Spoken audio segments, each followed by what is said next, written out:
Hello everyone, আজকে আমি নিয়ে এসেছি একটা নন পেইড প্রমোশন নিয়ে। কারণ এটা আমি নিজে টাকা দিয়ে কিনেছি আর নিজে ইউজ করে তোমাদের সাথে শেয়ার করব। প্রথমে ফেস ওয়াশ করে এসেছি কেয়া সিটির লুক ব্ল্যাকবেরি ফেস ওয়াশ দিয়ে। আর এই কিউকাম্বার টোনারটার অ্যামাউন্ট আমি পাশে পিকচার দিয়ে দিয়েছি, দেখে নিন। প্রথমে তো আমি প্যাকেজিংটা করে নিচ্ছি। এটার দাম নিয়েছে মাত্র 220 টাকা। তোমরা অবশ্যই কিনতে পারো, যাদের হয়েছে ওপেন পোর্সের সমস্যা তারা নিতে পারো।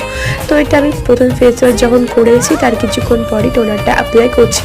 দেখতেই পাচ্ছ কতটা পরিমাণ নিয়েছি, তোমাদের যতটা পরিমাণ ইচ্ছা নিতে পারো। তারপর ভালো করে মাসাজ দেবে আর একটুখানি ওয়েট করবে ভালো করে যেন স্কিনটাকে অ্যাবসর্ব করে নেয়। এরপর তোমরা ইউজ করতে পারো যে কোনো তোমাদের ফেভারিট ময়শ্চারাইজার। তো ময়শ্চারাইজার ইউজের আগে আমি দেখিয়ে দিচ্ছি কেমন রয়েছে। তো একদিন আমি অবশ্যই তোমাদের সাথে ময়শ্চারাইজার নিয়ে একটা নতুন ভিডিও শেয়ার করব। আর এটা তোমরা অবশ্যই কিনতে পারো, যাদের ওপেন পোর্সের সমস্যা আছে তারাই নেবে। তো